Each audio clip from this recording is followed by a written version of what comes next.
From Washington. Oz, you're right in Brian's neck of the woods. I'm taking the 66 on August 30th. How much? We just had this one. Should I put in on memorizing formulas? Net present value, no. I would memorize that because net present value is used to compare to present value. Net always means difference, right? So I always joke, it's not you're the math geek. Brian is the math geek or test geek, right? So I call Brian. I say, hey, Brian, I'm considering buying this bond. Can you do a discounted cash flow and tell me what the present value of the bond I'm considering purchasing is? And Brian calls me. He says, hey, Dean, I got the number for you. The present value using DCF of the bond is 900.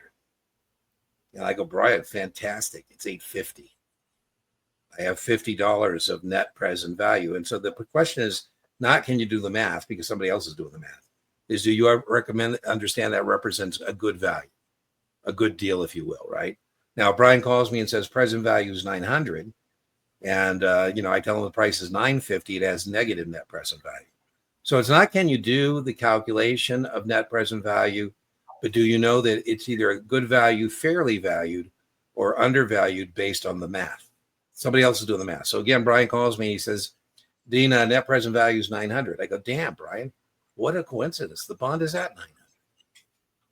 There's zero net present value. And then Brian says, well, you know what that means, Dean? I said, what does that mean, Brian? He goes, that means the market is pretty efficient. I go, man, always using those big words. So discounted cash flow, you need to know, is a valuation technique.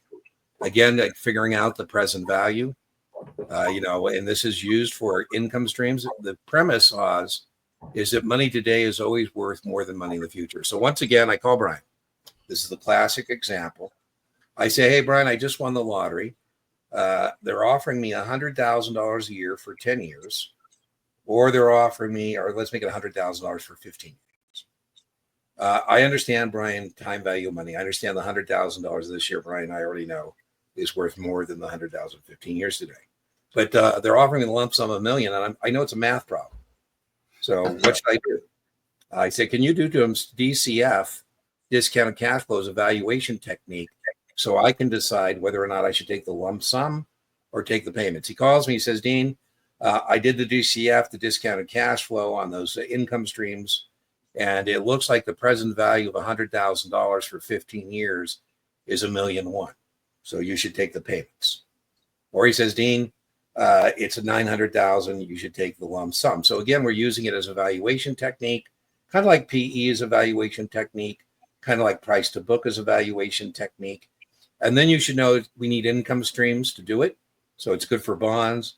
If we apply it to stocks, it's called the dividend discount model. Now, please note in the explanation I'm giving you, Oz, I've done no math. I'm just telling you what we need to recognize about the math and how it would be informative in, making investments, right? STC, well, Haas, if you joined us a little late, Brian and I can easily go on rants about all test prep vendors, Knopman, STC, Past Perfect, Kaplan, and how much of a heavy focus all of them put on the formulas and the math. When Brian and I think max, Brian said one, I think you might have to use your calculator 3 or 4 times. And usually it's basic arithmetic. And I'm arithmetically challenged, but even I can do it. So that's a side. They're not going to ask you to do math that I'd have to call Brian to do for me, right? It's going to be math I can do. Brian, your thoughts on that? Yeah, for the 66, I put kind of a guideline up here. Again, it depends upon your draw. You might get lucky and get one each, right, for a total of 2 questions. But it can vary. But Dean's absolutely right. There's very little mathematics to it. Now, if you get my video course, I talk about some of the math involved in it. The 66, again, as Dean and I have said, it's not a bad idea to know the inputs to some of this, even though you're not going to be required to calculate it, right? Because then you know what's going to be affected and what it's used for.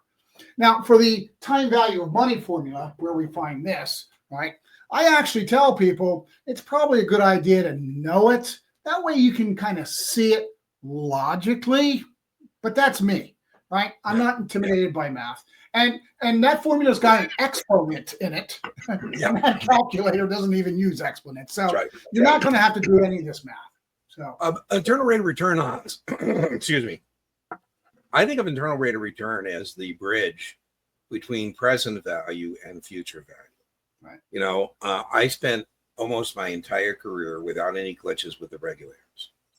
And Lenny, the FINRA examiner in District 1, took exception to me discussing a private equity asset allocation with a customer where I said to institutional investor, which means I'm kind of saying, Lenny, this person is capable of protecting their own assets. They don't need you. They're not a retail investor. But I said, listen, this private equity fund is targeting internal rates of return of 20%. And so, Haas, if you make a $5 million asset allocation, $5 million present value, and we can get an internal rate of return at 20%, the future value would be, right, that's the 20%, the internal rate of return that turns the 5 million in, let's say, 10 million.